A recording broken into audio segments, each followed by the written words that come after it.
Sa mataong palengke ng isang maliit na baryo, araw-araw na makikita si Rose na may bitbit na basket ng sariwang gulay. Maliit man siya para sa 8 taong gulang. Ang kaniyang postura at kilos ay nagpapakita ng isang batang sanay sa buhay na mahirap pero puno ng determinasyon. Siya na mismo ang nag-aayos ng mga gulay sa bilao, nagsisigaw ng murang-mura, bagong ani, at tumatawad sa bawat mamimili.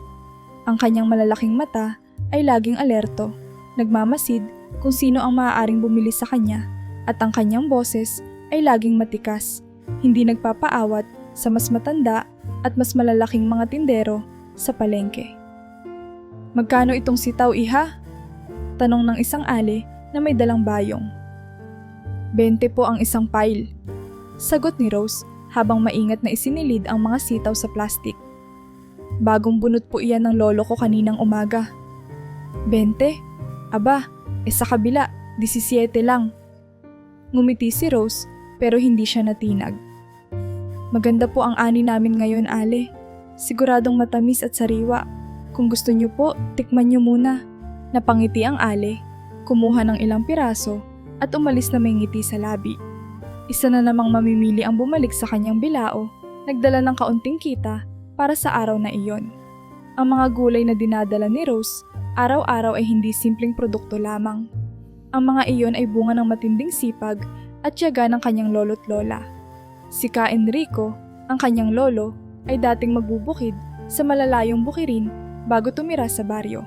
Mahina na ang kanyang tuhod kaya sa maliliit na taniman na lang sila umaasa.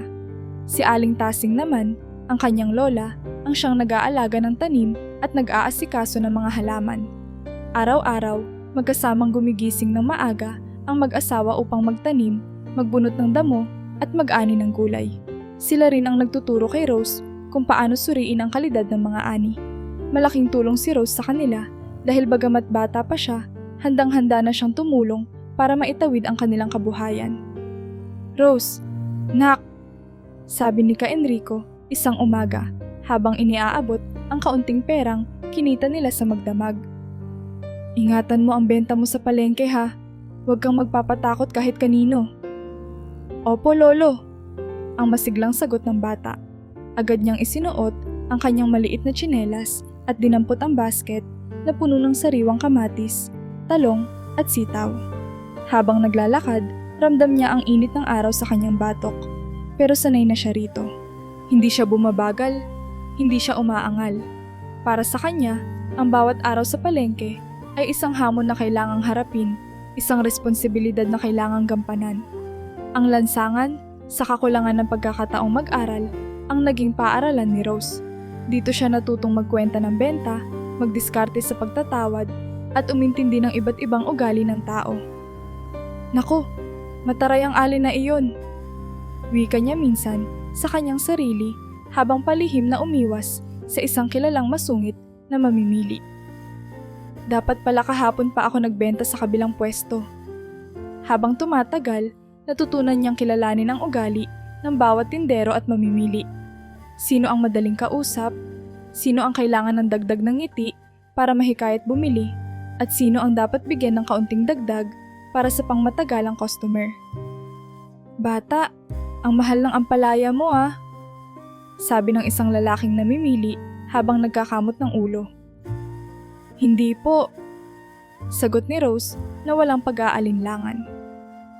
"Malaki po kasi at siguradong sariwa. Kayo na po ang makakakita niyan. Saka para sa inyo po, pwede naman pong tumawad." Ngumiti ang lalaki at binili ang ampalaya. Bago siya umalis, pinuri niya si Rose. "Ang sipag mo naman, bata. Kaya ka pala binabalikan ng mga tao rito." "Salamat po," sabi ni Rose na tila mas tumibay ang loob sa mga ganoong papuri. Sa kabila ng masayahing kilos ni Rose, minsan siyang nakaramdam ng pagod at pagkasawa sa paulit-ulit na takbo ng kanyang araw. Subalit bawat pagkakataon na makikita niya ang lolo't lola niyang masiglang nag-aalaga ng kanilang taniman, nagbabalik ang kanyang sigla. "Ginagawa ko ito para sa kanila," bulong niya sa sarili. "Kung hindi ako maglalako, wala kaming pambaon sa susunod na pagtatanim." Ang bawat barya at papel na naiuuwi niya mula sa palengke ay mahalaga sa kanilang buhay. Ang gulay ang naging sandigan ng kanilang pamilya at alam niyang may responsibilidad siyang panatilihing malakas ang haligi nito. Rose, parang hindi ka napapagod ah. Biro ng isang tindera habang nakangiting pinapanood ang bata sa kaniyang bilao. Nasanay na po ako ate, tsaka magaan lang po ang mga gulay ko ngayon. Tugon ni Rose habang maingat na binibilang ang bariyang bigay ng mamimili. Basta po kasi iniisip ko na para sa lolo't lola ko ito, nakakakuha po ako ng lakas. Natutuwa ang maraming tindero-tindera sa palengke sa batang si Rose. Nakikita nila ang kanyang sipag, tapang at husay sa pakikipag-usap. Hindi nakapagtatakang marami na ang tumatangkilik sa kanyang bilao at pati na rin ang nag-aalok sa kanya ng kaunting tulong kung minsan. Ang araw-araw na pagtitinda ni Rose ay hindi lamang isang hanap buhay para sa kanya. Ito'y nagiging daan upang mas makilala niya ang iba't ibang tao sa baryo, mga tindero, mamimili, at pati na rin ang mga kapwa-bata na tumutulong sa kanilang pamilya.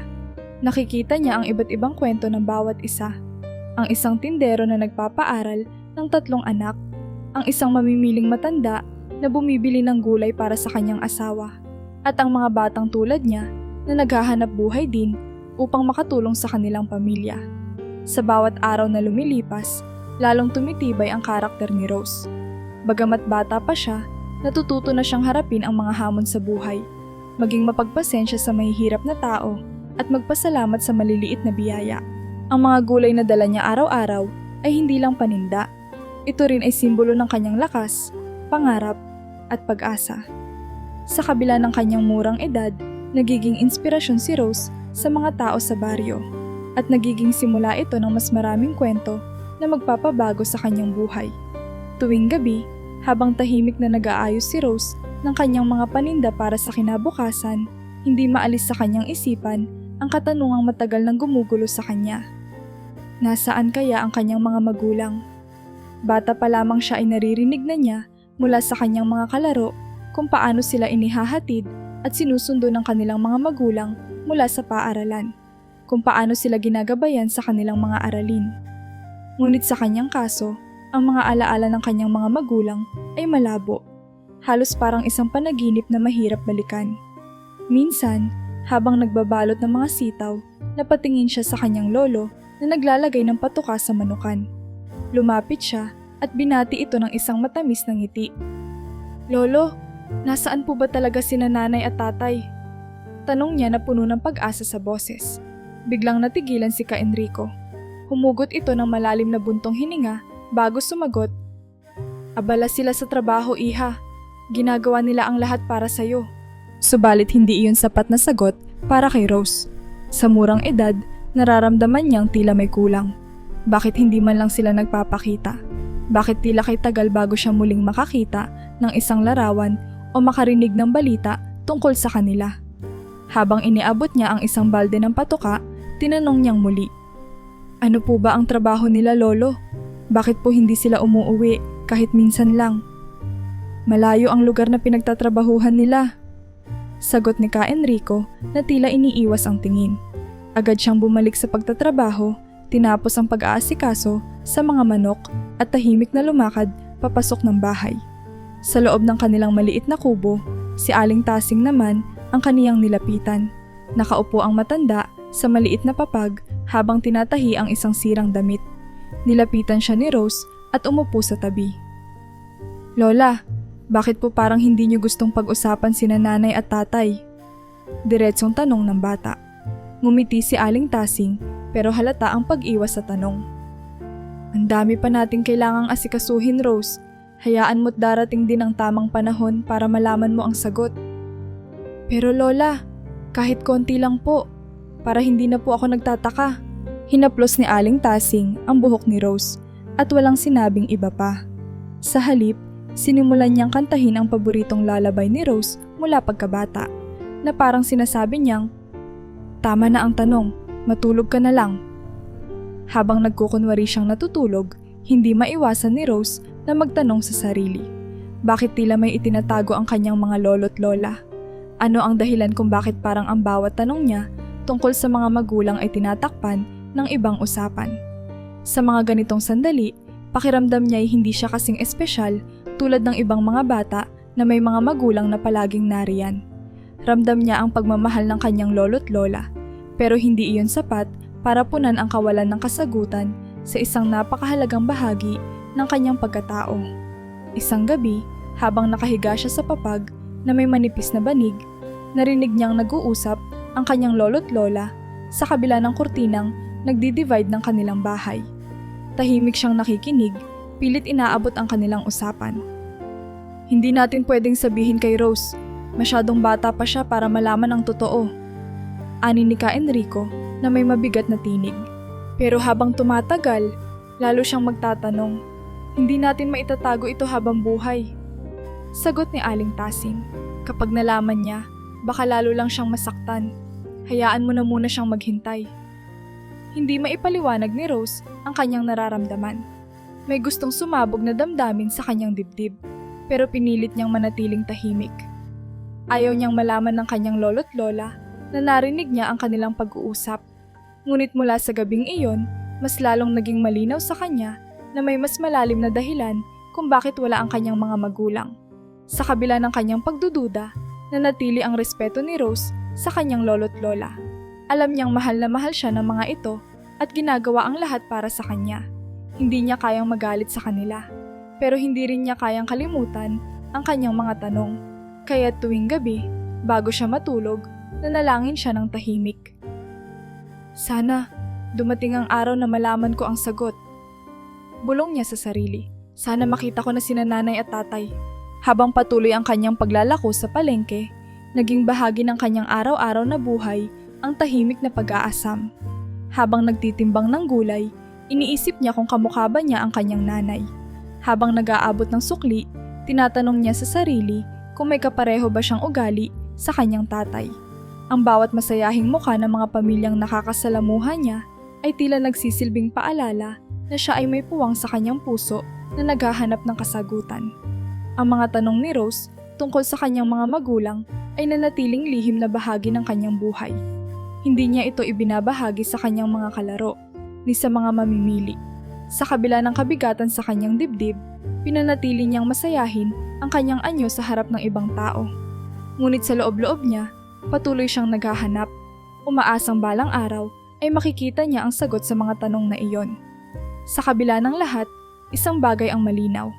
Hindi siya titigil sa paghahanap ng kasagutan, ngunit gagawin niya ito nang may galang at pag-ibig para sa kanyang lolo't lola. Isang umagang hindi gaanong mainit ang araw, masiglang naglalakad si Rose papunta sa kanilang paboritong pwesto sa palengke. Tulad ng dati, dala niya ang bilao ng sariwang gulay mula sa taniman ng lolo't lola niya. Habang dumadaan siya sa masikip na daanan, sa gilid ng bukirin, may napansin siyang kakaiba. Sa dulo ng kalye, may tila bangkay na nakahandusay sa damuhan. Tila nakapako ang mga paa ni Rose. Hindi siya makagalaw sa una, natatakot siyang lapitan. Ngunit nang masipat niya ng mas maigi, napansin niyang gumagalaw pa ang dibdib nito. Hudyat na humihinga pa ang lalaki. Malaki ang katawan nito at mukhang bata pa, siguro'y nasa 25 taong gulang. Ang suot nito'y magarbong balabal na gawa sa tila makapal na seda, ngunit may mga mantsa ng dugo sa balikat nito. Halatang may nangyari dito at hindi basta-bastang sugat ang sanhi ng dugo. Kuya? Mahina niyang tawag, halos pabulong. Walang sagot. Mas lalo siyang lumapit, binabalanse ang bilao sa kanyang ulo habang tinitingnan ang mukha ng lalaki. Magulo ang buhok nito, tila ilang araw nang hindi nasusuklay at maputla ang mukha. Kuya, gising po! Tinapik niya ang balikat ng lalaki, ngunit napangiwi siya nang makita ang malalim na sugat sa balikat nito. Duguan pa rin ito, bagamat hindi na bumubulwak ang dugo. Ano pong nangyari sa inyo? Matapos ang ilang saglit ng pagtawag at bahagyang pag-uga, dumilat ang lalaki. Pumungay ang mga mata nito at tumingin sa kanya, waring nagtataka kung nasaan siya. Ano? Mahinang sabi nito, halos paos na. Kuya, anong nangyari sa'yo? Sugatan ka, tapos mukhang hindi ka pa kumakain. Sabi ni Rose, halatang kinakabahan, ngunit may halong awa. Anong pangalan mo? Tumingin ito sa malayo, waring hinahanap sa utak niya ang sagot.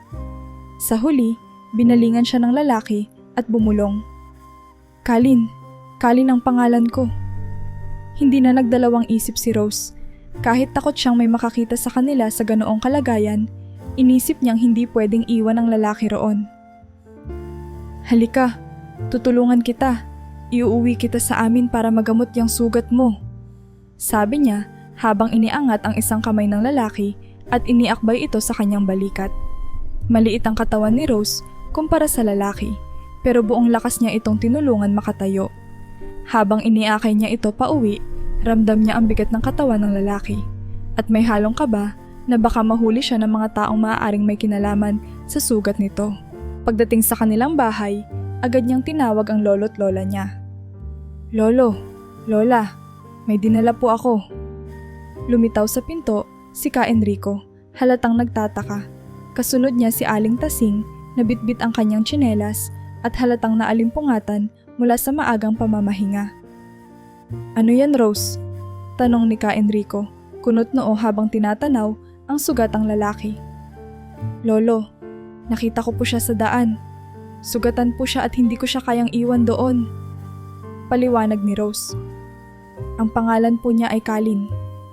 Agad lumapit si Aling Tasing, tinitigan ang lalaki mula ulo hanggang paa. Nak, ba't mo naman inuwi to? Hindi natin kilala. Lola, sugatan po siya. Parang ilang araw na rin pong hindi nakakakain. Hindi po ba dapat natin siyang tulungan? Pakiusap ni Rose, kitang-kita ang kabutihan ng kalooban sa kanyang mukha. Walang nagawa ang matanda kundi maghanap ng pwedeng gamiting panlinis sa sugat ni Kalin. Habang abala si Aling Tasing, tahimik na tiningnan ni Ka Enrico si Kalin. Tila may malalim na iniisip ang matanda habang pinapansin ang magarang kasuotan ng lalaki at ang kakaibang birthmark sa braso nito. Anong ginagawa mo sa baryo namin, Hijo? Tanong ni Ka Enrico, ngunit tila walang lakas si Kalin na sumagot ng maayos. Hindi ko po maalala. Mahinang sabi ni Kalin, halatang pagod. Nagising na lang ako sa gilid ng kalsada. Hindi ko po alam kung paano ako napunta rito. Nagkatinginan ang mag-asawa. Napansin nila na bagamat walang matandaan si Kalin, tila may kakaibang ugali ito na hindi pangkaraniwan. Hindi ito basta-basta isang ordinaryong lalaki. Paano siya nagkaroon ng ganoong kasuotan? Paano siya nagkaroon ng sugat na tila mula sa isang mabagsik na laban? Ang kanilang baryo ay tahimik at payapa. Bihira ang mga kakaibang tao sa lugar nila, lalo na ang isang mukhang may mataas na pinagmulan. Sa kabila ng mga tanong, pinili ni Ka Enrico at Aling Tasing na huwag magtanong pa ng mas marami. Hinayaan nilang magpahinga si Kalin sa maliit na papag sa gilid ng kanilang bahay. Ipinagluto siya ni Aling Tasing ng lugaw, habang si Rose naman ay tahimik na nagbantay. Salamat, Rose. Mahina, ngunit taos-pusong sabi ni Kalin. Napangiti si Rose. Walang anuman po, basta magpagaling po kayo. Habang nagpapahinga si Kalin, lumapit si Ka Enrico kay Rose. Nak, mabuti ang ginawa mo, pero mag-iingat ka rin ha. Hindi natin alam kung sino talaga tong taong to. Opo, Lolo, pero pakiramdam ko po, kailangan po niya ng tulong natin. Baka nga po mawala siya kung hindi ko siya inuwi. Kung ganun, sige, bantayan mo lang siya ng maigi. Sabi ni Ka Enrico. Kinagabihan, habang tulog si Kalin, nag-usap ang mag-asawa. Tasing, nakaramdam ka rin ba? Iba ang pakiramdam ko sa batang ito. Parang hindi siya karaniwang tao. Ani ni Ka Enrico. Enrico, baka naman guni-guni mo lang yan. Sugatan lang siguro at nawawala kaya mukhang kakaiba. Sagot ni Aling Tasing, ngunit bakas sa kanyang muka ang kunot ng noo. Pero hindi natin pwedeng hayaan. Hanggang di natin alam ang tunay na nangyari sa kanya, tutulungan muna natin. At doon nagsimula ang pananatili ni Kalin sa kanilang bahay. Bagamat marami silang tanong, pinili ng pamilya ni Rose na maghintay at alamin ang buong kwento ng misteryosong lalaki. Sa kabila ng lahat, hindi nila maitatanggi na tila isang bagong kabanata ang nabubuksan sa tahimik na buhay ni Rose.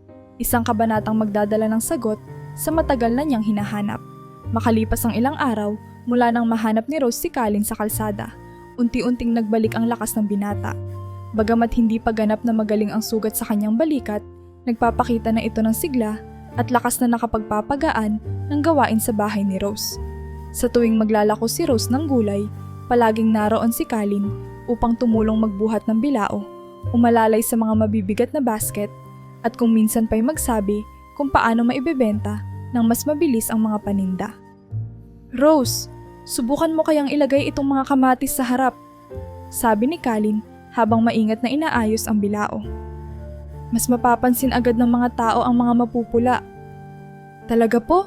Sige po Kuya Colin, susubukan ko," sagot ni Rose, tuwang-tuwa sa payo. Sa murang edad niya, natutuwa siyang may isang nakatatanda na handang tumulong at magbigay ng payo sa kanilang negosyo. Sa mga ganoong pagkakataon, unti-unting lumalim ang kanilang samahan.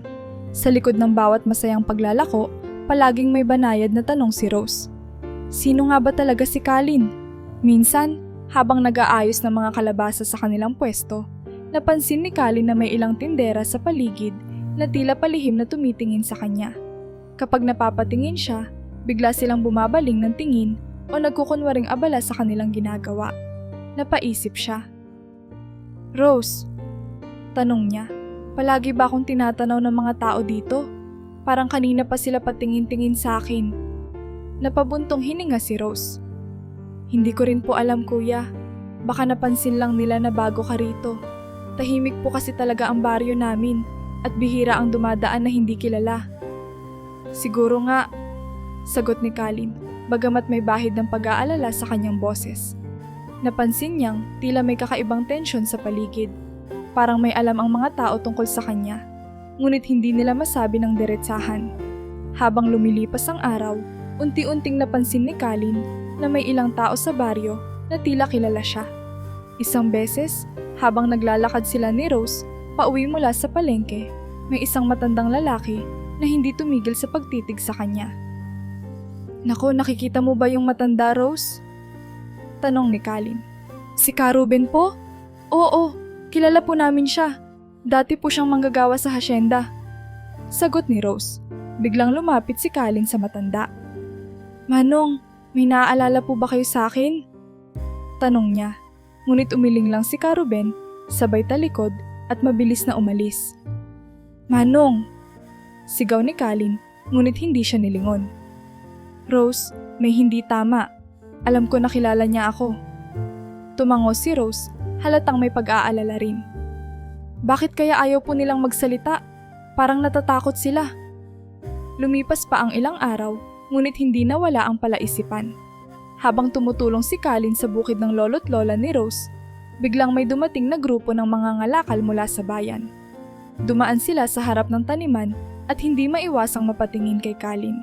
Ang ilan sa kanila ay halos mahulog, ang dala-dala nilang mga kariton, halatang nagulat. "Colin," sabi ni Rose, "parang natatakot sila sa'yo." "Pansin ko nga," sagot ni Colin habang pinapahid ang pawis sa noo. "Ngunit bakit? Hindi ko naman sila kilala." Tinawag niya ang isa sa mga mangangalakal, isang batang lalaking kasing edad lamang niya. "Kaibigan?" tanong niya. "Bakit kayo tila nabahala nang makita niyo ako?" Ngunit ang binatay tumakbo palayo na parang takot na takot. "Hindi nila sasabihin sa atin, Rose," wika ni Colin. "Kahit anong tanong ko, tila natatakot silang makipag-usap." Habang papalapit na ang dilim, nanatiling palaisipan sa kanila ang lahat ng kanilang nasaksihan. Hindi malaman ni na Rose at Colin kung ano ang dahilan ng kakaibang reaksyon ng mga tao. Ngunit isang bagay ang malinaw. May kinalaman ito sa pagkakakilanlan ni Colin.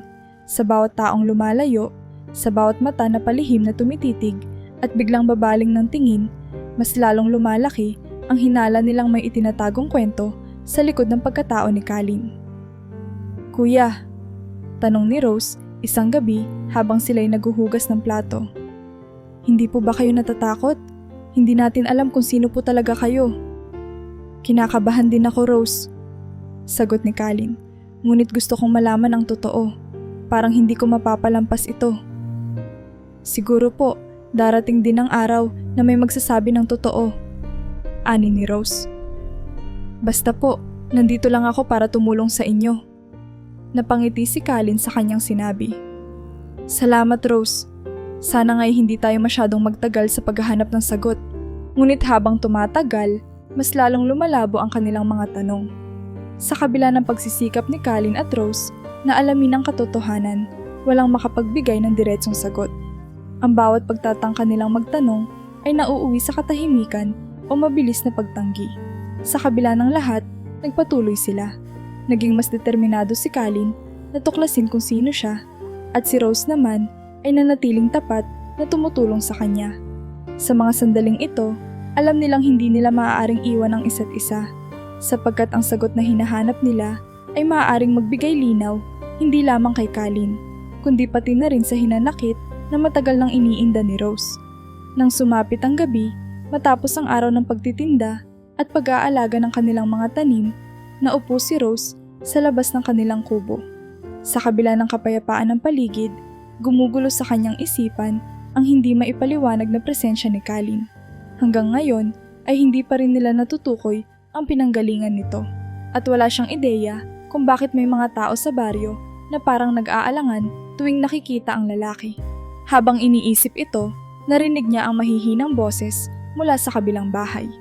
Ang matandang si Aling Corazon, na kilalang mahilig magkwento ng mga alamat at usap-usapan, ay kausap ang isa pang matanda mula sa baryo.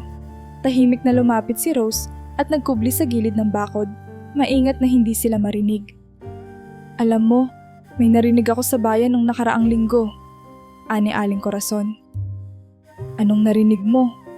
tanong ng kanyang kausap, halatang sabik sa kwento. "May usap-usapan na may nawawalang prinsipe, tagapagmana ng malaking kaharian doon sa Hilaga. Pero sabi nila, itinapon daw siya kung saan-saan ng isang tiwaling alagad ng hari.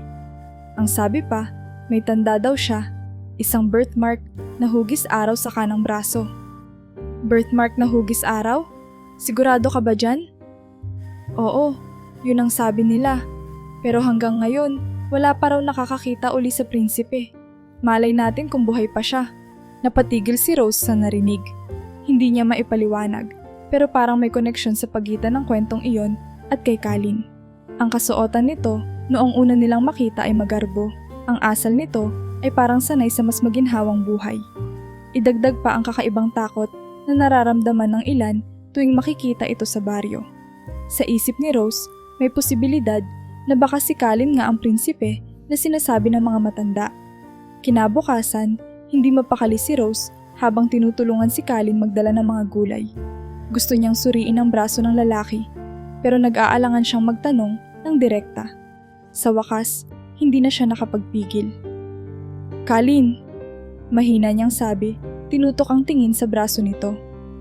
"Pwede mo bang itaas ng konti ang manggas mo?" Tumingin si Colin sa kanya, bakas ang pagkalito sa muka. "Bakit?"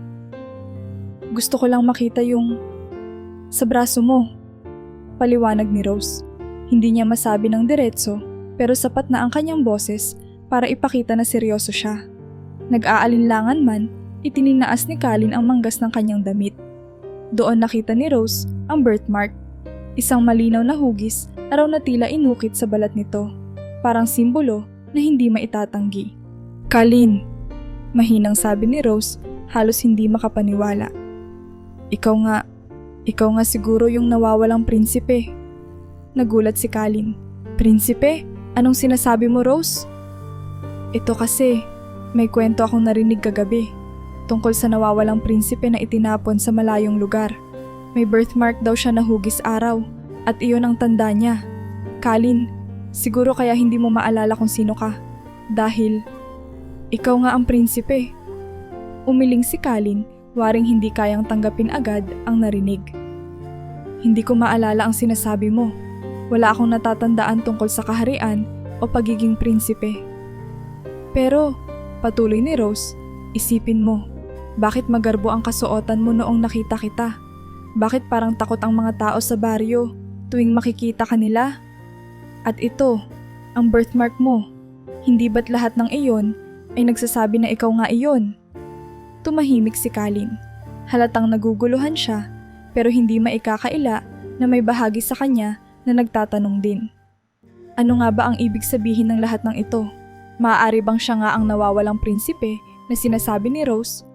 Sa kabila ng kawalan ng malinaw na alaala, isang pakiramdam ang unti-unting umusbong sa kanyang dibdib.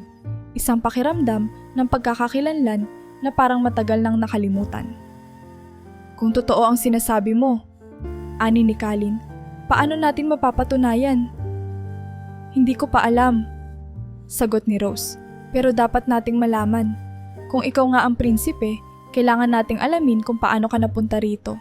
Kailangan malaman natin kung sino ang nagtangkang magpatapon sa'yo. Sa unang pagkakataon, naramdaman ni Rose na maaaring natagpuan na niya ang isang bahagi ng sagot sa kanyang mga tanong. Kung si Kalin nga ang nawawalang prinsipe, hindi lang ito kwento ng isang tao na nawawala. Ito rin ay kwento ng isang malaking sikreto na maaaring magbigay ng linaw sa mga misteryo ng kanyang paligid. Ngunit hindi pa tapos ang kanilang paglalakbay. Sa halip, ito'y simula pa lang ng mas malalim na paghahanap. Habang patuloy na bumabalik ang mga alaala ni Kalin, lalong nagiging malinaw ang kanilang misyon. Sa gitna ng mga usapan sa baryo at mga palihim na salaysay ng matatanda, unti-unting nalaman ni Rose at Kalin na hindi lahat ng tao sa kaharian ay masaya sa pagkawala ng prinsipe. May mga tapat na taga-suporta, mga dating kawal, mga simpleng mamamayan, at ilang maharlikang matagal nang nananabik sa kanyang pagbabalik. Sa kabila ng paninira ng tiwaling alagad ng hari, ang ilan ay hindi nawalan ng pag-asa. Naghihintay sila ng tanda ng pagkakataong maibalik ang prinsipe at maayos ang kanilang kaharian. Ibig mong sabihin, tanong ni Rose habang kausap ang isang matandang magsasaka sa baryo. May mga tao pa rin sa kaharian na naniniwala kay Kalin? May ilan, sagot ng matanda habang humihigop ng tsaa. Mga matatapat na tagasunod ng pamilya ng hari. Hindi lahat ay sumunod sa sinasabi ng tiwaling alagad na iyon. May mga taong naniniwala na buhay ang prinsipe at umaasa silang babalik siya balang araw. Tumingin si Rose kay Kalin. Kalin, kung may mga tao pa rin pala na naniniwala sa'yo, siguro kailangan nilang makita kang buhay. Kailangan nilang malaman na nandito ka at handang magbalik. Hindi agad sumagot si Kalin. Tinitigan niya ang kanyang braso, ang birthmark na tila nagpapatibay sa kanyang pagkakakilanlan. Paano kung hindi sila maniwala? Paano kung wala akong maibigay sa kanila? Hindi mo malalaman kung hindi mo susubukan, sagot ni Rose nang may matapang na tinig. Kung ikaw nga ang prinsipe, tungkulin mong bumalik para ayusin ang mali. Hindi ba't iyon ang hinihintay nila? Sa wakas, nagpa siya si Kalin. Kailangan niyang bumalik sa kaharian. Kailangan niyang ipakita na buhay siya at handang kunin muli ang kanyang trono. Ngunit hindi ito isang simpleng desisyon. Alam niyang maraming balakid sa daan. Hindi lang mga pisikal na sagabal, kundi pati na rin ang takot na bumabalot sa kanyang isipan. Sa kabila ng lahat, nanindigan siya. Pupunta ako. Kakailanganin ko lang ang iyong tulong, Rose, sabi ni Kalin. Ngumiti si Rose at tumango. Kasama mo ako. Nagsimula silang maglakbay. Iniwan nila ang baryo kasama ang maliit na grupong naniwala sa kanilang misyon. Si Ka Enrico, bagamat nag-aalangan, ay nagbigay ng payo. Maging maingat kayo. Hindi lahat ng makakasalubong nyo ay tutulong. May mga taong takot sa pagbabago. May mga tao rin na handang gawin ang lahat para pigilan kayo. Salamat po, Lolo, sagot ni Rose. Mag-iingat po kami. Kalin, dagdag ni Ka Enrico habang tinatapik ang balikat ng binata. Patunayan mong karapat-dapat ka sa kanilang tiwala. Huwag kang bibitiw sa laban. Hindi ko po bibiguin ang mga tao, sagot ni Kalin nang may determinasyon. Sa kanilang paglalakbay, nadaanan nila ang iba't ibang lugar na malayo sa baryo. May mga liblib na nayon kung saan naramdaman nilang may mga tao pa ring may paggalang sa pamilya ng hari. Ngunit sa bawat hakbang, ramdam din nila ang tensyon. May mga mangangalakal na hindi nagsasalita, mga tindero na tumatalikod, at mga bata na tila gustong magsabi ng isang bagay, ngunit natatakot. Masyado silang takot. Bulong ni Rose isang gabi habang sila'y nagpapahinga sa ilalim ng puno. Alam nilang may mali, pero hindi nila masabi. Dahil alam nilang may nagbabantay, sagot ni Kalin. Hindi natin sila masisisi, pero kailangan nating ipakita na may dahilan pa rin para lumaban.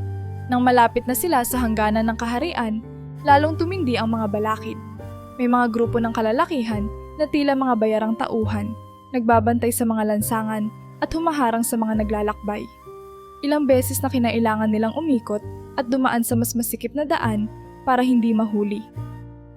"Kalin," sabi ni Rose habang tumutulong maghila ng isang kariton ng mga gulay. "Handa ka bang harapin ang mga ito? Mukhang hindi lang tayo basta maglalakad papunta sa palasyo. Mukhang kailangan nating makipaglaban sa kalsada pa lang." Tumango si Kalin, halatang nag-iisip. "Kung kailangan gagawin ko, pero mas gusto kong makipag-usap kaysa makipaglaban. Ayokong magdusa ang mga tao dahil sa isang labanan." "Pero minsan," ani Rose, "kailangan mong ipakita na kaya mong ipagtanggol ang sarili mo. Kung hindi, baka hindi sila maniwala na kaya mo silang pangunahan."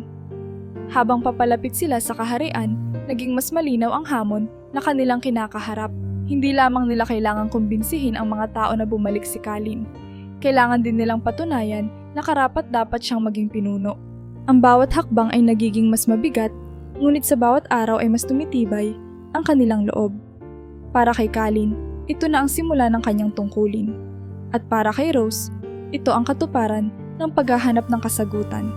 Hindi lamang sa pagkatao ni Kalin, kundi pati na rin sa halaga ng sarili niyang lakas at tapang. Matapos ang ilang araw na paglalakbay, nagsimula ng magpakita ng panganib ang kanilang misyon. Habang naglalakad sila sa makipot na daanan na palibot ng isang bundok, biglang tumigil ang isa sa kanilang mga kasama. "May mga tao roon." Bulong nito, itinuturo ang isang grupo ng kalalakihan na nakatayo sa dulo ng daan. Ang kanilang mga suot ay tila hindi pangkaraniwang manlalakbay.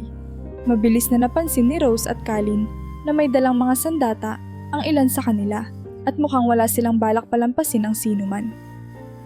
"Kalin, ano sa tingin mo? Hindi tayo makakapunta sa kaharian kung hindi tayo dadaan dyan?" Mahinang tanong ni Rose habang pinapanood ang mga kalalakihan. "Ito ang unang malaking pagsubok natin," sagot ni Kalin, bahagyang hinigpitan ang hawak sa kanyang simpleng espada na ibinigay ng isa sa kanilang mga taga-suporta. "Kung hindi natin ito malalagpasan, paano tayo makakarating sa layunin natin? Kailangan ba nating makipaglaban?" Tanong ni Rose, halatang nag-aalala ngunit walang bakas ng pag-aatubili sa kanyang boses. "Kung kailangan," sagot ni Kalin, "pero subukan muna nating makipag-usap." Dahan-dahang lumapit ang kanilang grupo. Tumigil sila ilang metro mula sa mga kalalakihan at si Kalin ang unang nagbukas ng usapan. "Mga Ginoo, nais lamang naming dumaan. Wala kaming intensyong manggulo." Ngunit tumawa ang pinuno ng mga tauhan. "Walang dadaang prinsipe rito," sigaw nito. "Sino man ang nagbabalak na magbalik sa palasyo ay walang lugar dito." Nagkatinginan sina Rose at Kalin. Malinaw na hindi ito magiging madali. Sa kabila ng tensyon, hindi umatras si Kalin. "Bakit ninyo kami pipigilan? Hindi kami nagdadala ng panganib sa inyo." "Dahil ikaw ang panganib," sagot ng isa pang tauhan. "Kung bumalik ka, guguho ang lahat ng itinayo namin. Mas mabuti nang alisin ka na ngayon pa lang." Hindi na kinailangang maghintay ng hudyat. Agad silang nilusob ng mga kalalakihan at ang maliit na grupo ni Kalin ay napilitang ipagtanggol ang kanilang sarili. Mabilis kumilos si Rose, dinukot ang tungkod na gamit niya sa pagbubuhat ng gulay. Hindi iyon isang ordinaryong tungkod. Pamilyar siya sa paggamit nito bilang sandata noong nangangailangan siya ng depensa sa palengke. Isang hampas at natumba ang isang lalaking tumatakbo papunta sa kanya. "Hindi kami susuko," sigaw ni Rose habang pinoprotektahan ang sarili. Si Kalin naman, bagamat hindi sanay sa ganitong klase ng laban, ay mabilis na natuto. Bawat hampas ng espada ay may kasamang tapang at determinasyon. Hindi na niya iniisip ang takot. Ang nasa isip niya lang ay ang kanyang layunin. Kahit naramdam niya ang bigat ng responsibilidad, unti-unti niyang natutunan kung paano humarap sa ganitong sitwasyon. "Rose, bantayan mo ang kaliwa!"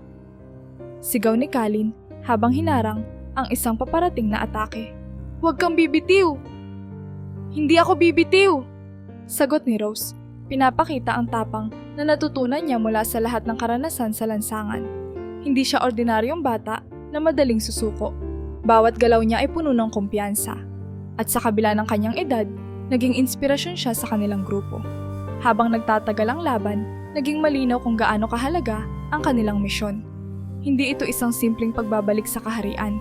Ito'y isang laban para sa hustisya, para sa mga tao sa kaharian na nawalan ng boses. Habang tumatagal, napansin ni Kalin na hindi lamang ang kanilang layunin ang mahalaga. Pati na rin ang relasyon nila bilang grupo, ang tiwala nila sa isa't isa, ang kanilang pagtutulungan. Lahat ng ito ay nagiging pundasyon ng kanilang lakas. Lahat tayo magtulungan, sigaw ni Kalin sa kanyang mga kasama. Hindi tayo pwedeng maghiwa-hiwalay. Tumango ang lahat, sumunod sa kanyang utos. Kahit na mahirap, kahit na hindi sigurado ang tagumpay, nagkakaisa sila para malampasan ang pagsubok. Matapos ang matagal-tagal na labanan, tumakbo na papalayo ang mga tauhan ng tiwaling alagad ng hari. Tila hindi nila inasahan ang tapang at lakas ng loob na ipinakita ni Kalin at Rose. Nanalo tayo, bulong ni Rose habang pinupunasan ng pawis. Hindi pa tapos ang laban, sagot ni Kalin, tumitingin sa malayong direksyon ng kaharian. Pero mas malinaw na ngayon kung bakit natin kailangang magpatuloy. Mula sa araw na iyon, mas naging matibay ang kanilang loob. Hindi lamang para sa kanilang layunin, kundi para sa isa't isa.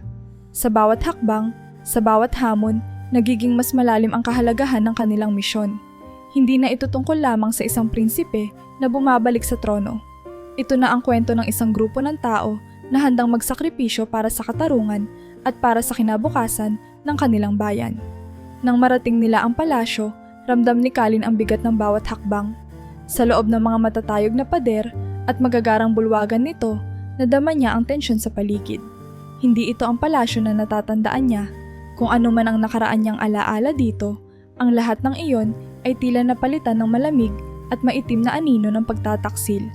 Kasama ni Rose, tahimik silang nagmasid sa mga nagmamadaling alagad at maharlikang tila nag-iingat ng kanilang mga kilos. Kalin, parang ang daming hindi tama dito, bulong ni Rose habang nakatayo sila sa gilid ng bulwagan. Hindi lang parang, sagot ni Kalin. Pakiramdam ko, may mas malalim pang problema kaysa sa inaakala natin. Habang nag-uusap sila, isang matandang kawal ang lumapit. Ikaw ba? Ikaw ba talaga si Prinsipe Kalin? Tanong nito, halos hindi makapaniwala. Totoo, ako si Kalin. Sagot niya, ngunit hindi buo ang kanyang kumpiyansa. At nandito kami para alamin ang buong katotohanan. Ang matanday umiling. Hindi ganun kadali iyon, mahal na prinsipe. Matagal na kayong nawala. Maraming nagduda kung buhay pa kayo. At ang ilan sa inyong pamilya, tumigil ito, tila nag-iingat sa bawat salitang bibitiwan. Hindi na rin lubos na naniniwala sa inyo. Pamilya ko? Ano ang ibig mong sabihin? Tanong ni Kalin, ngunit bago pa makasagot ang matanda, may dumating na mas maraming kawal. Isa sa kanila ay tumingin kay Kalin ng masama. Anong ginagawa ng isang tulad mo rito? Matigas na tanong ng isa. Kung ikaw nga ang prinsipe, bakit ngayon ka lang bumalik? At anong patunay ang maibibigay mo na ikaw nga iyon? Hindi makasagot si Kalin agad. Sa kanyang likuran, naramdaman niyang hinawakan ni Rose ang kanyang braso. Wala siyang kailangang patunayan. Bigkas ni Rose nang may tapang. Nakita ko siya, tinulungan ko siya, at nakilala ko kung sino siya. Kung gusto ninyong malaman ang totoo, hayaan ninyong magsalita siya. Sa kabila ng tiwala ni Rose, ramdam ni Kalin ang bigat ng pagdududa sa paligid. Hindi lamang ang tiwaling alagad ng hari ang kanilang kalaban. Pati ang sariling mga miyembro ng kanyang pamilya ay mukhang hindi lubos na nagtitiwala. Ang ilan sa kanila ay tila nasanay na sa kawalan ng prinsipe at natutong magpatuloy nang wala siya. Sa bawat pagsalubong ng mga matang puno ng pagdududa, lalo niyang naramdaman ang pangangailangan na patunayan ang kanyang sarili. Hindi lamang bilang prinsipe, kundi bilang isang taong handang bumalik at kunin muli ang tungkulin. Hindi ko rin kayo masisisi, amin ni Kalin, nilalabanan ang sariling kaba. Matagal akong nawala, at kahit ako mismo, marami pa akong tanong, pero nandito ako ngayon dahil may mali. Hindi ko maaaring hayaang manatili sa trono ang isang traidor na sumira sa aking pamilya at sa ating kaharian. Napatingin ang ilan sa kanyang sinabi, ngunit marami pa rin ang nanatiling tahimik. Isa sa mga kawal, isang mas bata ngunit tila maaasahan, ang nagsalita. Kung ikaw nga ang prinsipe, anong balak mong gawin? Hindi sapat ang pangalan mo para magtiwala kami. Dito sa palasyo, nagkawatak-watak ang mga tao mula nang mawala ka. Kailangan mo ng dahilan para maniwala kami sa'yo. Napatingin si Rose kay Kalin. Ipakita mo sa kanila kung sino ka talaga. Hindi lang pangalan ang magpapatunay kung sino ka, kundi ang mga hakbang na gagawin mo. Sa mga sumunod na araw, sinubukan ni Kalin at Rose na makahanap ng mga kaalyado sa loob ng palasyo. Ang mga dating hukbo ng hari na minsan nang nanumpa ng katapatan sa kanyang pamilya ang una nilang nilapitan. May ilan na agad naniwala, lalo na nang makita nila ang kanyang birthmark at ang tapang na dala ng kanyang boses. Ngunit may iba na natatakot pa rin na tila nahila na ng tiwaling alagad sa kanilang paniniwala. Kalin, ani ni Rose isang gabi habang nag-uusap sila sa loob ng isang bakanting bulwagan. Kailangan mong maging matatag. Hindi lahat ay magiging kampi agad. Pero sa bawat tao na makukumbinsi mo, mas lalakas ang laban natin. Alam ko, sagot ni Kalin, at kahit gaano kahirap, gagawin ko. Para sa kanila, para sa ating kaharian. Sa kabila ng kanilang tapang, isang malaking hamon para kay Kalin ang harapin ang mga miyembro ng kanyang pamilya na hindi nagtitiwala sa kanya. Ang ilang mga kamag-anak na dating kakampi niya ay nagbago na ng panig at ang iba naman ay lumayo sa kanya ng tuluyan. Hindi lang ito usapin ng politika para kay Kalin. Ito'y personal na sugat na kailangan niyang hilumin. Sa bawat tangkang paglapit, sa bawat alok ng kanyang kamay, madalas ay hindi ito pinapansin. Ngunit hindi siya sumuko. Alam niyang bahagi ito ng laban. Ang pagbawi ng kanilang tiwala, ang pagbangon mula sa nakaraan, at ang pagpapakita na kaya niyang maging pinunong nararapat sa kanila. Naging mabagal ang proseso, ngunit unti-unti nilang nakita ang pagbabago. May mga kawal na dati nag-aalangan, ngunit ngayon ay unti-unti nang sumama sa kanilang misyon. May mga opisyal na nagtatago ng kanilang suporta, ngunit lihim na tumutulong upang magbigay ng impormasyon at mga kagamitan. Sa bawat tagumpay na ito, nagiging mas malinaw ang kanilang layunin, ang pag-aalis sa tiwaling alagad na matagal nang sumisira sa kaharian. Habang tumatagal, naging mas malalim ang hamon. Hindi lamang ang panlabas na kalaban ang kanilang kailangang harapin, kundi pati ang pagkakawatak-watak sa loob ng palasyo. Ngunit sa kabila ng lahat, nanatiling matatag sina Kalin at Rose. Hindi na sila umaasa sa mabilisang tagumpay. Alam nilang ang pagbawi ng tiwala ay isang mahabang proseso. Ngunit isa itong proseso na kailangan nilang tahakin kung nais nilang tunay na maibalik ang kaharian sa tamang landas. Sa gitna ng lahat ng kanilang paghahanda para sa nalalapit na pagbawi ng trono, isang balita ang dumating kay Kalin at Rose na nagbigay ng panibagong sigalot. Isang matandang kawal na lihim na sumusuporta kay Kalin ang naglapit ng impormasyon. Ayon sa kanya, ang tiwaling alagad ng hari ay hindi lamang nagtatago ng mga lihim tungkol sa kaharian, kundi pati na rin sa nakaraan ng mga magulang ni Rose. May hawak siyang mga sulat at dokumento na nag-uugnay sa pagkawala ng mga magulang ni Rose sa mismong pagpapalayas kay Kalin mula sa kaharian. Anong ibig sabihin nito?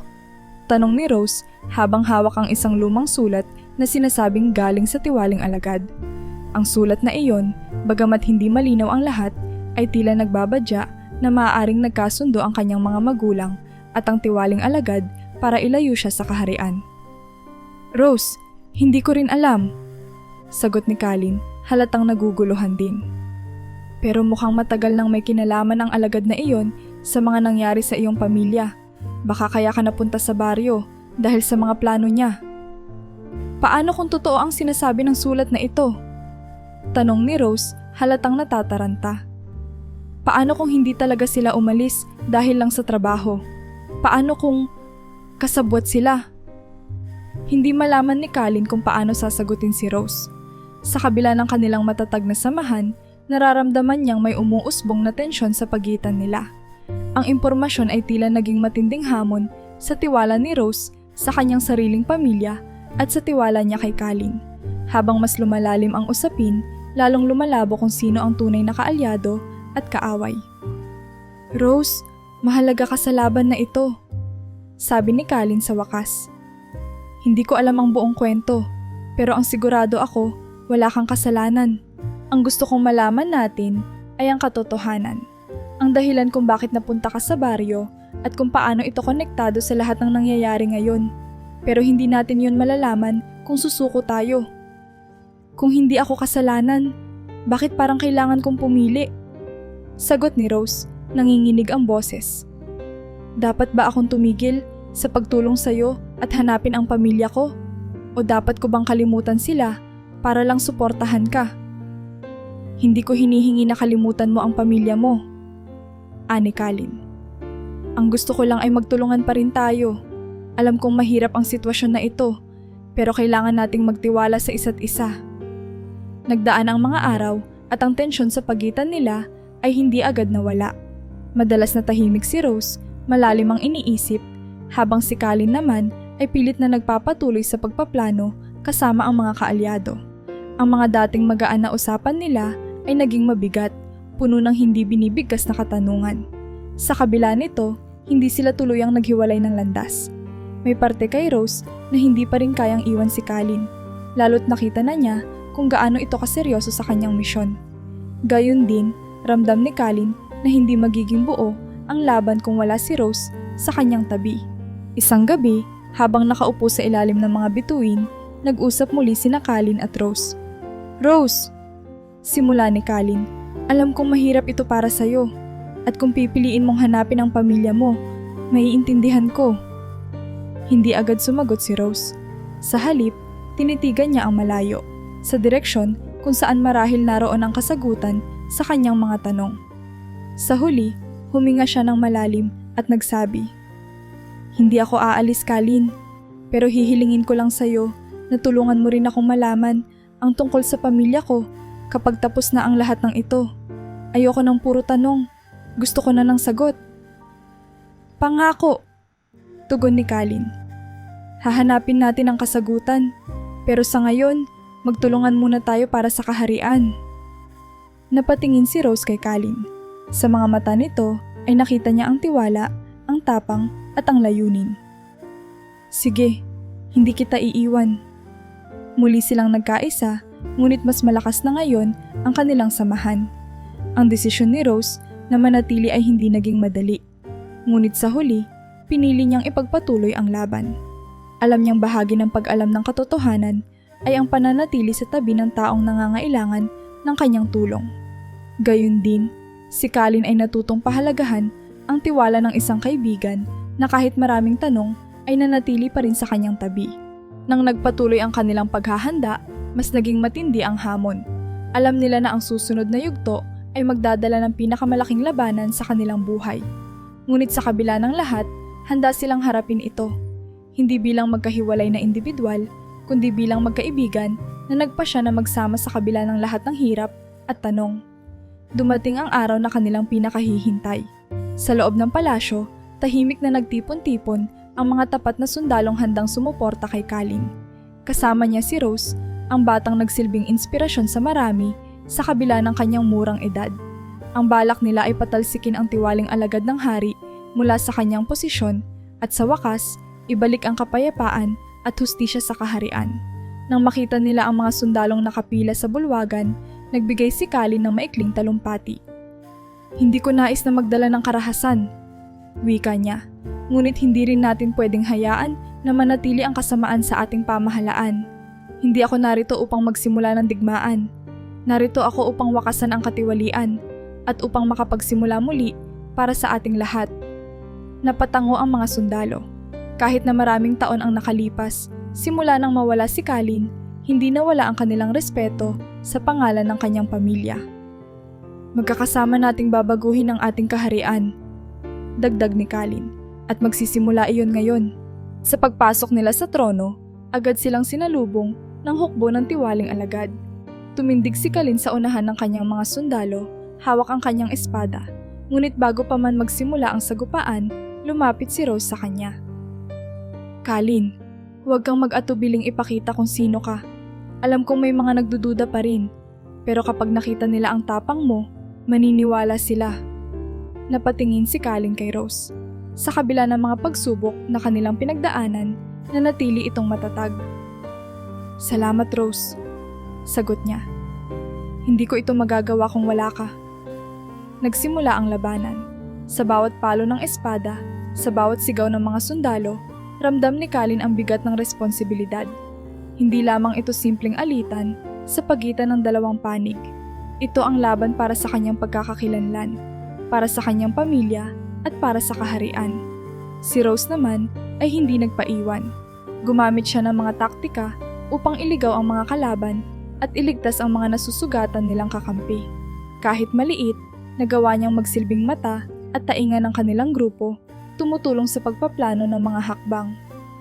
Rose, kailangan natin ng dagdag na tao sa kaliwa. Sigaw ng isa sa mga sundalo. Agad siyang tumakbo roon, tinulungan ang isang kawal na magdala ng reserbang sandata. Hindi tayo titigil, sagot ni Rose, habol ang hininga. Kakayanin natin ito. Habang tumatagal ang labanan, unti-unting lumalabas ang lihim ng pagkatao ni Colin.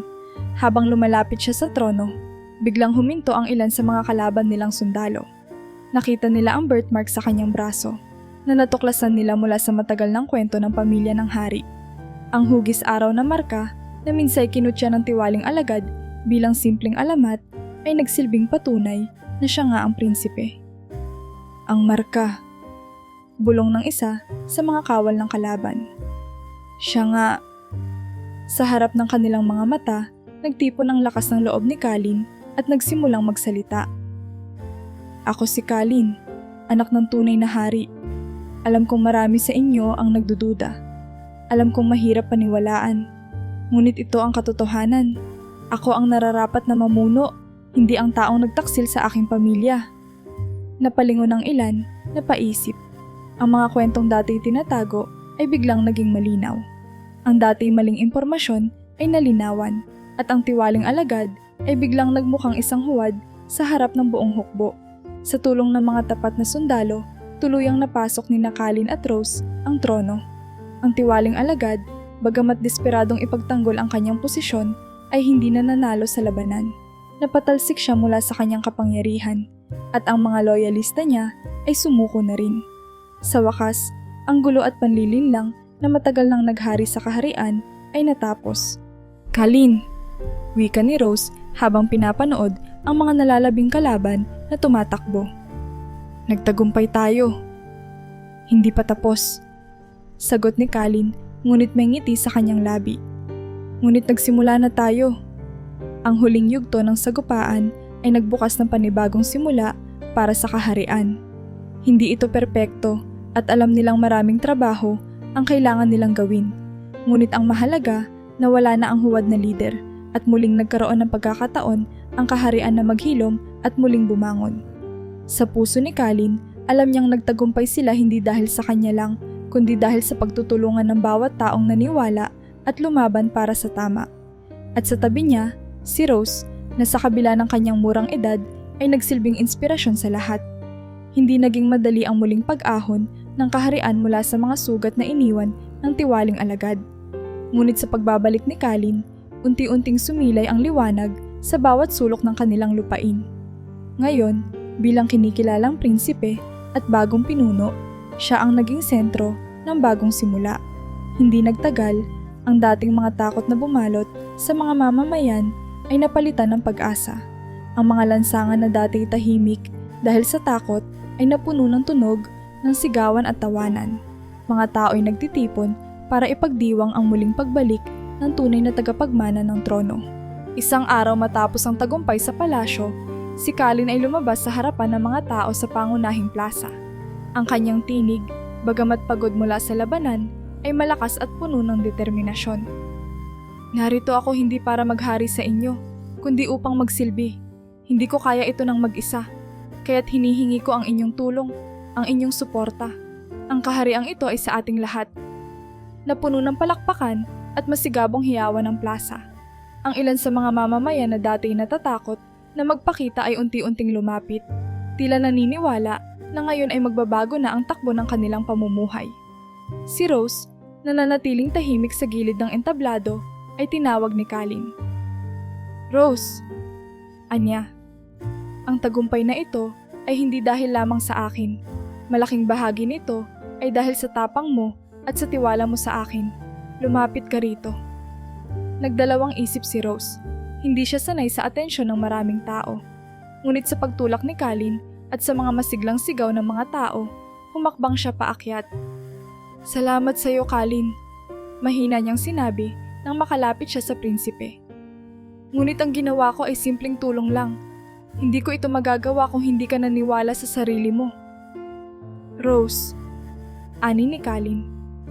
Ang bawat aksyon mo, gaano man kaliit, ay may malaking epekto sa lahat. Ang tapang mo ang nagbigay sa akin ng lakas para magpatuloy. Kaya't dapat kang parangalan, hindi lamang bilang kaibigan, kundi bilang isang bayani ng ating kaharian. Sa harap ng lahat, pinarangalan si Rose ng bagong prinsipe. Hindi ito isang tradisyonal na seremonya. Ito'y isang simpleng pagyakap at isang maikling pagtango. Ngunit sapat na iyon para sa mga tao na magbigay ng mas malakas na palakpakan. Sa murang edad at simpleng pinagmulan, nagawa ni Rose na maging bahagi ng isang malaking pagbabago. Habang lumilipas ang mga buwan, unti-unting bumalik ang sigla sa kaharian.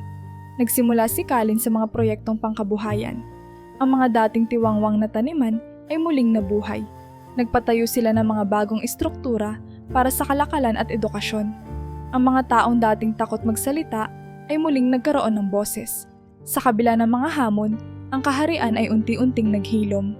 Isang araw, lumapit si Rose kay Colin habang nakatayo ito sa isang balkonahe. Pinagmamasdan ang malawak na taniman na dati puno ng damo at ngayon ay mayabong na ang mga ani.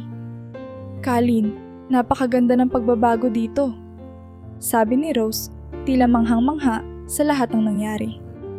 Hindi ko ito magagawa ng mag-isa. Sagot ni Colin, ang lahat ng ito ay dahil sa suporta ng mga tao at syempre, dahil sa iyo rin. Paano mo nagagawa ito? Tanong ni Rose. Sa lahat ng mga hamon at problema, paano ka nananatiling matatag? Ikaw ang nagturo sa akin ng tapang, sabi ni Colin. Nakita ko kung paano ka lumaban para sa mga bagay na mahalaga sa'yo, kahit pa napakabata mo. Natutunan kong hindi ko kailangang maging perpekto. Kailangan ko lang maging tapat sa layunin ko at magpatuloy kahit mahirap. Sa bawat araw na dumaraan, mas lumalim ang pagkakaibigan ni Colin at Rose. Hindi nagbago ang simpleng pakikitungo ni Rose sa prinsipe. Para sa kanya, si Colin pa rin ang lalaking tinulungan niyang makabangon mula sa kalsada. At para kay Colin, si Rose ay nanatiling isang matalik na kaibigan. Hindi lamang isang tagapayo, kundi isang taong maaasahan sa oras ng pangangailangan. Rose, isang araw ay tanong ni Colin, ano na ang plano mo ngayon? Nandito pa rin ako para tumulong, sagot ni Rose. At kung maaari, gusto kong maghanap ng sagot sa ilang tanong ko pa. Pero sa ngayon, nais ko lang makita ang kaharian na patuloy na umuunlad. Kasama mo ako roon, sagot ni Colin. At kahit ano ang kailangang harapin, alam kong magagawa natin ng magkasama. Ang kaharian na dating puno ng takot at kawalang katiyakan ay muling nabuhay. Ang mga tao ay natutong magtulungan, magtiwala, at muling umasa sa isang mas maaliwalas na kinabukasan. Habang si Colin ay naging makatarungan at matapat na lider, si Rose ay nanatiling malapit na kaibigan niya, isang inspirasyon sa lahat ng kanilang nasasakupan. Sa bawat proyekto, sa bawat bagong ideya para sa ikabubuti ng lahat, nakikita sa kanilang mga mata ang pag-asa. Ang pag-asang bumalik sa dati, ang kanilang kaharian, at maging mas matibay pa kaysa dati. Makalipas ang ilang buwan, mula nang tuluyang mapatalsik ang tiwaling alagad ng hari, nagkaroon na rin ng pagkakataon si Rose na ituon ang pansin sa sarili niyang tanong.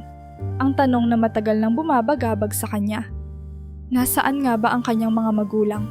Hindi niya inakalang darating ang panahong magkakaroon siya ng mga kasangga na makakatulong sa kanya sa paghahanap ng mga sagot. Sa tulong ni Colin at ng mga bagong kaalyado nito, sinimulan nilang balikan ang mga lumang tala at usap-usapan na maaaring magbigay liwanag sa kanyang pinagmulan. Colin, sabi ni Rose isang umaga habang naglalakad sila sa hardin ng palasyo. Handa na akong alamin ang tungkol sa aking pamilya. Natatakot pa rin ako, pero mas gusto kong malaman ang totoo kaysa manatili sa kawalan ng kasagutan. Magkasama nating haharapin ito, Rose. Sagot ni Colin. Kung ano man ang madiskubre natin, siguraduhin nating magiging mas maayos ang lahat.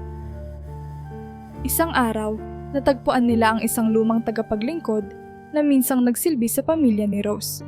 Ito'y isang matandang babae na nakatirang mag-isa sa isang kubo sa gilid ng kagubatan. Nang marinig niya ang pangalan ni Rose, napansin agad ng babae ang pagkakahawig nito sa isang babaeng kilala niya noon, ang ina ni Rose. Hindi ako maaaring magkamali, wika ng matanda, nanginginig habang hawak ang kamay ni Rose. Ikaw ang anak ni na Amara at Elias. Naalala ko pa ang araw na iniligaw nila ang mga taong tumutugis sa kanila. Nawala sila sa aming lugar matapos ang aksidente. Anong aksidente po? Tanong ni Rose, napupuno ng kaba ngunit sabik na malaman ang kasagutan. Ilang linggo matapos kang isilang, may malaking sunog na nangyari sa inyong lumang tahanan. Maraming nasaktan at napilitang tumakas. Ang mga magulang mo, sa takot na baka hindi na nila kayanin ang sitwasyon, ipinadala ka sa mga kamag-anak sa baryo. Akala nila'y madali silang makakabalik, ngunit natagpuan nila ang kanilang sarili sa malalayong lupain. Hindi na nila alam kung paano ka muling babalikan. Halos hindi makapagsalita si Rose. Ang kwento ay may halong lungkot at saya. Nalungkot siya dahil sa dinanas ng kanyang mga magulang, ngunit nabuhayan ng loob nang malaman na buhay pa sila at hindi siya sadyang iniwan. Napatingin siya kay Colin na tumango sa kanya, hudyat na handa silang maghanap pa ng mas malinaw na impormasyon. Alamin natin kung nasaan sila ngayon, sabi ni Colin. Ang mahalaga, may lead na tayo. Hindi tayo titigil hanggang hindi ka nila nakikitang muli. Sa tulong ng mga opisyal ng kaharian, sinubaybayan nila ang mga balita mula sa malalayong lupain. Hindi nagtagal, natagpuan nila ang isang maliit na komunidad ng mga tao na nagkakampo malapit sa hangganan ng kaharian. Nang makarating sila doon, ramdam ni Rose ang mabilis na tibok ng kanyang puso. Hindi niya alam kung ano ang maaasahan. Subalit nang makita niya ang dalawang pamilyar na mukha, mga matang halos kapareho ng sa kanya, hindi na napigilan ni Rose ang kanyang emosyon. Nanay? Tatay? Halos hindi makapaniwalang tanong ni Rose. Rose? Sabay-sabay na sagot ng kanyang mga magulang. Ang kanilang mga mukha'y puno ng luhang hindi maipaliwanag. Hindi na nag-aksaya ng oras si Rose. Tumakbo siya papunta sa kanila at nang magyakapan sila, tila lahat ng hirap at tanong na kanyang pinagdaanan ay biglang naglaho. Ang sandaling iyon ay puno ng luha, halakhak at mahigpit na yakap. Ang lahat ng taong nakapaligid, kabilang na sina Colin at ang mga opisyal ay tahimik na nanonood, ramdam ang bigat ng emosyon sa paligid. Patawad anak, sambit ng kanyang ina. Hindi namin sinasadya. Ginawa namin ang lahat para protektahan ka. Akala namin mas ligtas ka roon. Hindi po ako nagalit sa inyo, sagot ni Rose. Ang gusto ko lang ay makasama kayo uli. At ngayon andito na kayo. Naging makasaysayan ang kanilang muling pagkikita. Hindi lamang para kay Rose, kundi pati na rin sa mga mamamayan ng kaharian na nasaksihan ang muling pagbabalik ng isang pamilya. Sa ilalim ng maaliwalas na langit ng kaharian, muling nagtipon-tipon ang pamilyang matagal nang pinaglayo ng pagkakataon. Ang tagpong iyon ay tila simbolo ng panibagong simula, hindi lamang para sa kanila, kundi para rin sa kahariang muling natutong maghilom mula sa mga sugat ng nakaraan. Mula noon, madalas nang makikita si Rose na kasama ang kanyang mga magulang. Bagamat hindi naging madali ang pagbabalik sa normal na buhay, naging masaya si Rose dahil alam niyang sa wakas ay natagpuan na niya ang bahagi ng kanyang pagkatao na matagal nang nawawala. Sa kabila ng lahat ng hirap na kanyang pinagdaanan, nahanap niya ang kasiyahan kasama ang kanyang pamilya. Nagising si Rose sa maagang liwanag ng araw na pumapasok sa kanilang bintana. Sa kabila ng lahat ng nangyari, ngayon lang niya naramdaman ang tunay na kapayapaan. Ang kanyang mga magulang ay naroon, abala sa paghahanda ng kanilang mga kasuotan para sa malaking pagdiriwang sa palasyo. Hindi makapaniwala si Rose na ang simpleng buhay na puno ng tanong at pag-aalinlangan ay nauwi sa ganitong kaligayahan. Napangiti siya habang iniisip ang lahat ng pinagdaanan nilang dalawa ni Colleen. Ang mahahabang paglalakbay, ang mga sagupaan, at ang paghahanap ng mga kasagutan na matagal nang nawala. "Rose anak, halika't tulungan mo kami dito." Tawag ng kanyang ina habang inaayos ang kwelyo ng suot na damit ng ama ni Rose. Tumayo si Rose at sumali sa kanila. Ang simpleng eksena ng pamilya na magkakasama ay tila napakalayo sa mga araw na ginugol niya sa paglalako ng gulay sa baryo. Ngayon, hindi na siya nag-iisa. Hindi na siya naghahanap ng mga sagot sa kawalan. Samantala, sa palasyo, abala na rin si Colleen. Kasama niya ang ilan sa mga kawal at tagapayo na tumulong sa kanya sa panahon ng kaguluhan. "Colleen," wika ng isa sa kanila, "handa na ang mga dekorasyon. Ang mga tao sa bayan ay sabik na makita ka." Napangiti si Colleen. "Hindi lang ako ang nais nilang makita. Ang araw na ito ay para sa lahat ng tumulong sa atin. Para kay Rose, sa kanyang pamilya, at sa bawat mamamayan ng kaharian na tumulong sa muling pagbangon." Nang sumapit ang hapon, nagsimula nang magtipon ang mga tao sa plaza ng palasyo. Ang mga lansangan ay napuno ng makukulay na palamuti at mga masiglang banda ng musiko. Isa-isa nang dumating ang mga panauhin, kabilang ang pamilya ni Rose. Habang papalapit sila sa palasyo, ramdam ni Rose ang pagka-proud sa kanyang pamilya. "Ang ganda ng palasyo," sabi ng kanyang ama habang nakatingin sa mataas na tore. "Hindi ko akalaing darating ang araw na makakabalik kami rito ng ganito. Marami tayong dapat ipagpasalamat," sagot ni Rose, "lalo na kay Colleen." Sa balkonahe ng palasyo, lumabas si Colleen upang magbigay ng maikling talumpati. Tahimik na nakatingin ang mga tao, bawat isa'y inaabangan ang sasabihin ng kanilang prinsipe. "Mga mahal kong mamamayan," simula ni Colleen, "ang araw na ito ay hindi lamang para ipagdiwang ang muling pagkakaisa ng ating kaharian. Ito rin ay araw ng pasasalamat. Hindi ko magagawa ang lahat ng ito kung wala ang tulong ninyo." Itinuro niya si Rose na nakatayo sa gitna ng mga panauhin. Si Rose, na mula sa isang simpleng baryo, ang nagbigay sa akin ng lakas para ipagpatuloy ang laban. Sa kabila ng kanyang murang edad, siya ang naging inspirasyon ko.